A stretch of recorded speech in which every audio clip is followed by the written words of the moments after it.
The radical shift in Latin America is a multi-dimensional one. It operates on the level of social and class change with the cutting-edge changes and reforms in Venezuela to poverty and health that we've been talking about. It secondly has a democratic dimension in the constitutional and direct democracy transformations across the continent. It has an ethnic dimension which is sometimes overlooked in the awakening of the indigenous people of Latin America in a way that hasn't happened for 500 years. It has a regional dimension that I mentioned in the integration element. And finally, the international dimension in the ejection of US bases, the assertion of independence, foreign policy independence, which is backed in one way or another across the continent, including, of course, crucially by countries like Brazil. We also need to learn from what is taking place here. Latin America are very different societies, very different kinds of problems. But the common sense about the bankruptcy of neoliberal capitalism that was first recognized in Latin America has now gone global.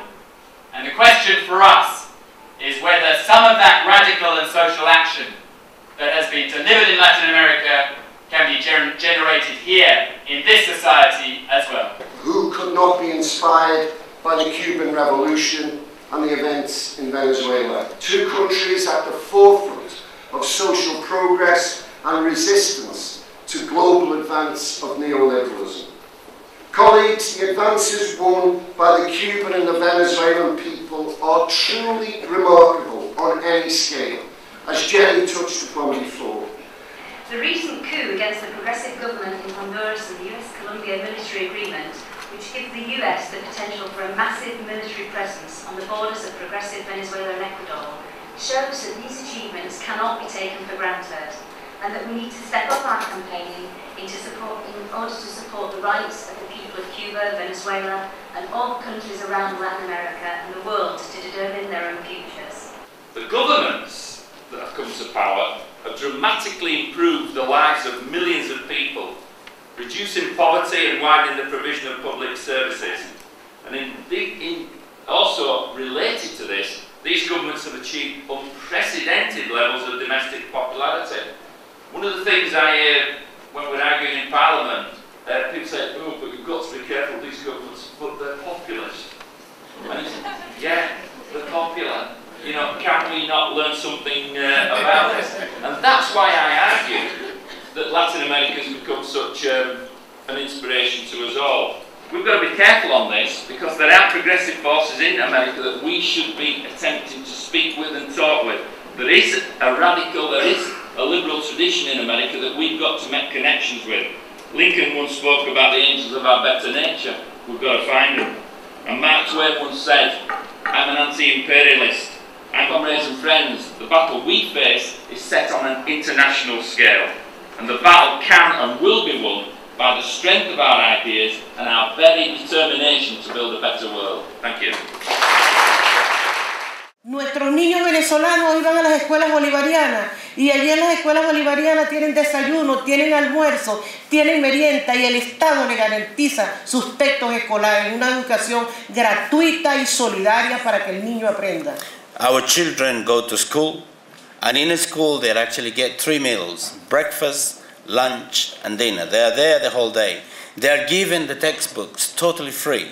And the education that we are imparting in Venezuela is free education, and it's a sort of solidarity education, because we want to produce a new type of person, a new type of citizen. Nuestros estudiantes no tuvieron acceso a la educación universitaria y el Estado venezolano se dio cuenta de que casi nuestros jóvenes no iban a las universidades, y hoy lo puedo decir con muchísimo orgullo de que casi 3 millones de jóvenes están en las nuevas universidades. Y les voy a contar una anécdota. Parte de ese programa lo inició el que hoy es embajador de Venezuela, el embajador Moncada, al cual le agradecemos los avances que tuvo con la revolución y que tiene con la revolución.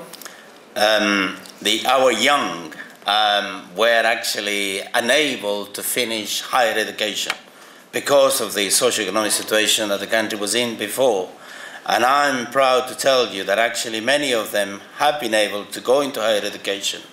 And we have now 3 million people undertaking higher education.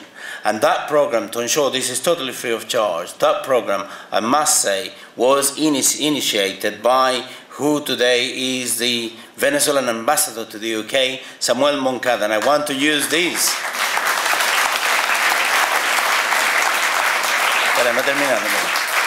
I haven't finished. And I want to use this opportunity in order to actually thank him publicly for having done that for us. Es el país a nivel mundial que más organizaciones sindicales ha constituido y han constituido los trabajadores. This is Les the queremos country. decir con mucho cariño que hay muchísimas cosas. Pasaríamos aquí la Navidad explicándole lo que ha hecho Chávez por los venezolanos. Y nosotros como dirigentes sindicales vamos a dar la vida por la revolución bolivariana. Nosotros los dirigentes sindicales no nos avergüenza defender a Chávez. Chávez es un demócrata que quiere a los trabajadores, que quiere el pueblo y que quiere a la población.